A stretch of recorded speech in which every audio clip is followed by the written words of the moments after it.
I wanted a custom large-ish fanny pack / sling bag for small day hikes and for when I go rollerblading, and so I made one. And here's how you can do the same. First, you're going to add a zipper tab to the front zipper. I'm using a 14-inch number 5 zipper here. Cut off the end with the metal stoppers because you don't want to accidentally sew through the metal and break your sewing needle. Take one of the 4-inch strips and fold it in half. Open it back up and then fold the two ends into the center like so. Fold in half one last time. The fabric I'm using doesn't crease easily, so I have to make sure the strip doesn't get unfolded. Now take the tab and sandwich the end of the zipper in the center fold. Sew along the end to keep in place. Go slow as you go over the zipper teeth. Now we're going to assemble the front panel together. It helps to move the zipper away from the edge to reduce some of the bulk. Take the bottom panel and place it right sides together to the zipper. Make sure the fabric edge is flush with the end of the zipper tab and clip in place. I like to use Wonder clips because they don't puncture the fabric. Sew along the edge using a 3/8 inch seam allowance. A zipper foot can help keep your stitches nice and straight. Flip the fabric over to the right side and sew a top stitch close to the edge. When you approach the zipper pole, lift the presser foot, move the pole out of the way, and continue sewing the top stitch. This is how it should look so far. Repeat the process with the top panel, again clipping the piece right sides together to the zipper. Feel free to move the zipper pole out of the way to make this easier. Sew with a 3/8 inch seam allowance and top stitch. Now you want to cut off the excess zipper, but before you do so, you might want to sew a couple stitches across the zipper teeth. This will prevent you from accidentally taking the zipper apart for whatever reason.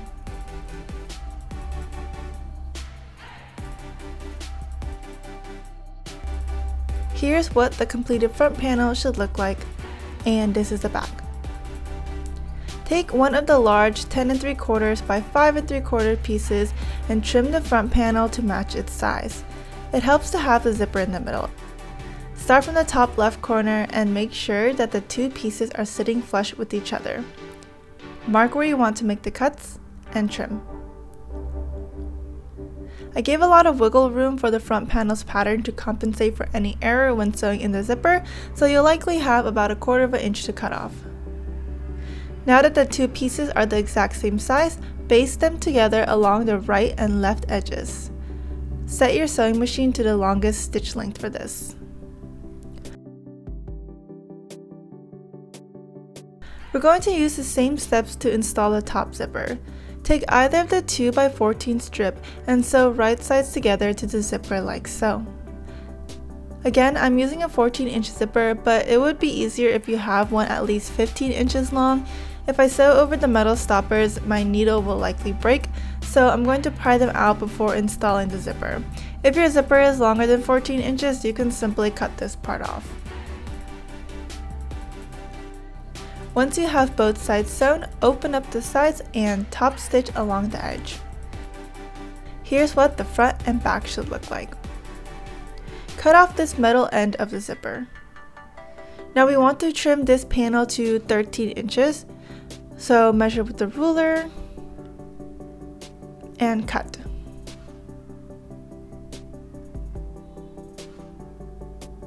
Sew a couple stitches on both ends to secure.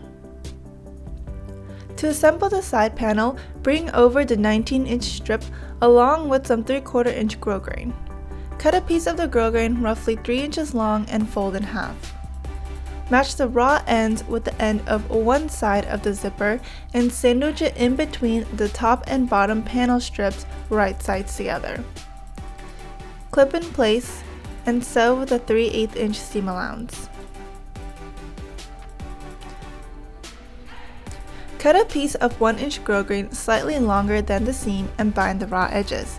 To do this, fold the grosgrain in half over the raw edge.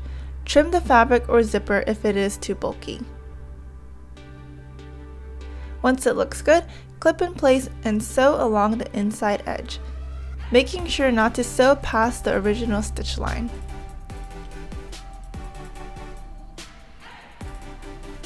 From the right side of the fabric, push the seam away from the zipper and top stitch along the edge.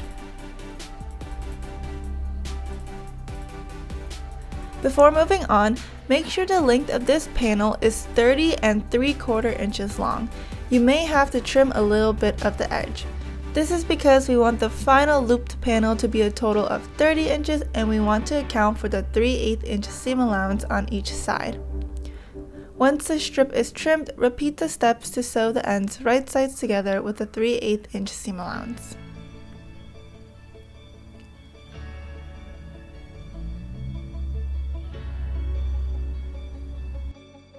Don't forget to bind the raw edges before top stitching. At this point, if you want to sew on a label to the back side, this is a good time to do so. I marked the center point of my piece and decided to embroider my logo directly on the fabric. Take the second 4-inch strip and make a crease down the center by folding it in half. Then fold each end into the center and fold in half again so that there are no raw edges showing. Stitch along the edge to secure in place, and then put it aside for now. Next, prepare the straps. You need 1 large cut of webbing and 1 short. I cut mine 10 inches and 34 inches, but you can adjust the longer strap to your liking. Take one of the trapezoid pieces and fold in half right sides together. Take one of the webbing pieces and align it flush with the center fold, allowing a small piece of it to overhang. Clip in place along the top, and then sew along this side, then down close to the edge. Flip the strap inside out, and top stitch for a clean look. Repeat the steps with the other strap. Now it's time to assemble this side panel to the front and back pieces. Start by marking the center point, which I've already done here, and cut a small notch, making sure not to go past the 3/8 inch seam allowance we are going to sew. Make a cut on both sides and through the top and bottom layer, so there should be a total of 4 notches. Repeat the steps on the front panel, marking the center point on the top and bottom and making a small cut through the layers. Make sure your zipper direction is the same as how I have it here, and match the notch on the top of the front panel to the notch on the bottom of the side panel, right sides together. Clip together the entire front panel piece with just 1 layer of the side panel like so. Clip along the rest of the edge. Before we sew this, we want to make a mark 3/8 of an inch from the edge on both sides. You're going to sew with the 3/8 inch seam allowance, making sure not to sew past the marks. So basically, you want to leave a 3/8 inch opening on each end. Be careful not to sew through the bottom side of the loop.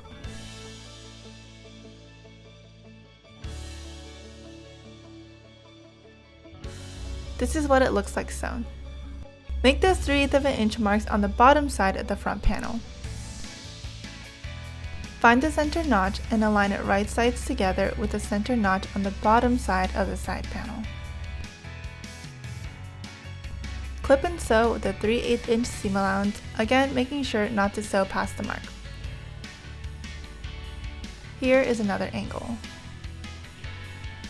After sewing the top and bottom, it's time to move on to the sides. In order for the side panel to properly fit the rectangular front panel, we have to make relief cuts. Starting at any of the 4 corners, cut a triangular notch through the side panel only. Do not make a cut into the front panel. Repeat on the other 3 corners. Now you should be able to maneuver the side panel and turn it to align with the side of the front panel like so. It may feel a bit unnatural, but that's okay. Once you have it aligned with the right sides together, clip in place. Sew with the 3/8 inch seam allowance, sewing from one corner to the next. Do your best to keep the corner nice and flat and avoid sewing over any folds if you can. This will create a nice sharp corner. And this is what it should look like. The pack is starting to have some dimension. Repeat the steps on the other side.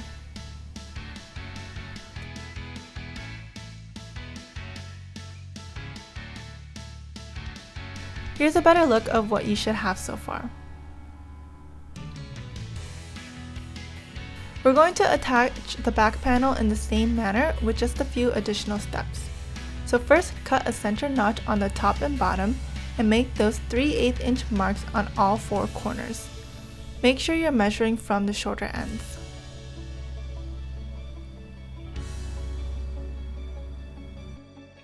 Take the back panel and clip it right sides together to the side panel from the center notches at the top.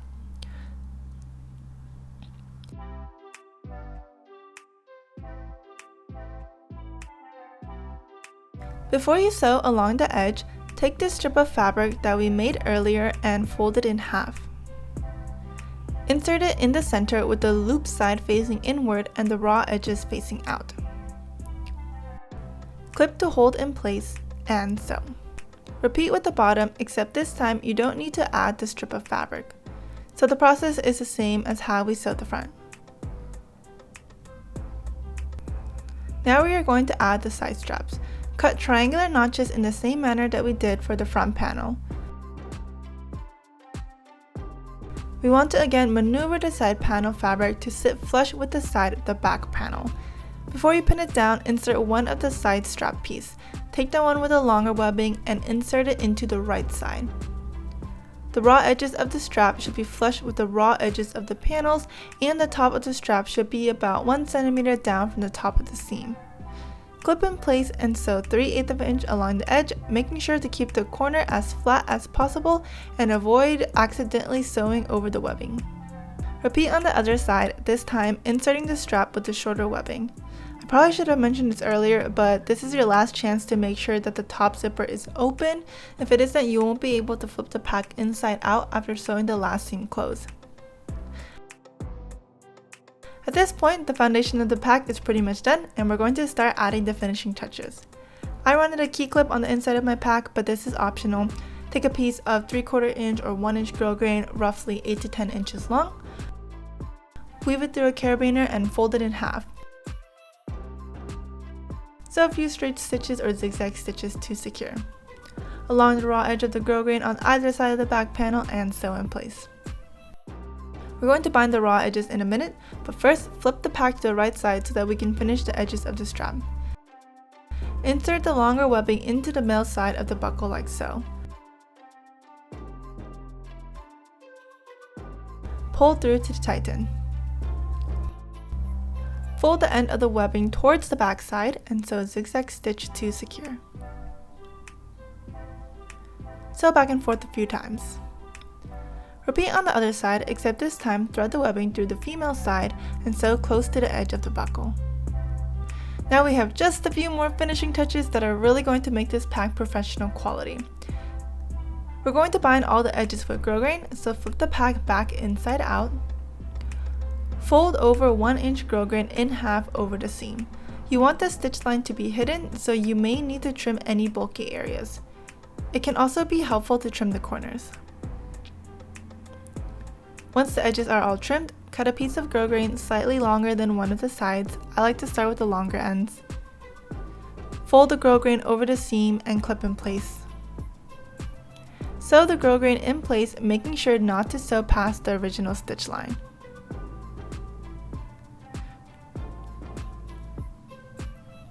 Trim off any excess grosgrain and repeat on the other side.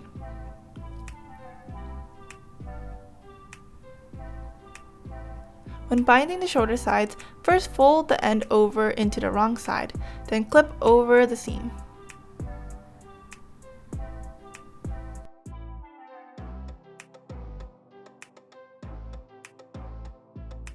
When trimming the other end of the grosgrain, leave a little extra room so that you can fold the raw edge to the inside and sew in place.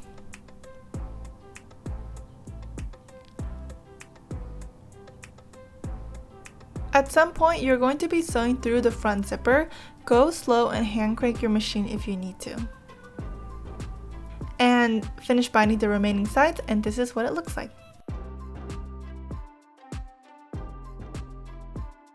Flip the pack to the right side for the last time, pushing out all the corners for a clean look.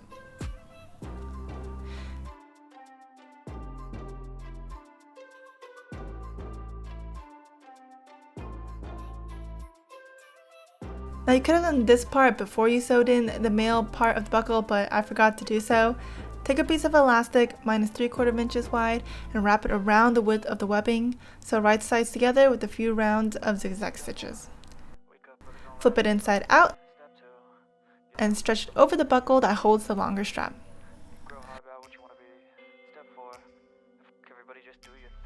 And last but not least, loop some paracord. I'm using 275 paracord through the zipper and tie a knot. There's a ton of fun knots that you can do for super cute zipper pulls, so feel free to use your favorite. Make sure to burn the edges to prevent it from fraying. And this pack is complete. I'll include all the details for the material in the description, but if you have any questions, feel free to ask away. Thanks for watching. I got shit to do, the aftermath of preparation. Good food, good mood, blood in circulation. One step at a time, yeah, that's how you make it. Set a goal you control and the steps you take them. I try to pick one thought, have some concentration. And if I make a mistake,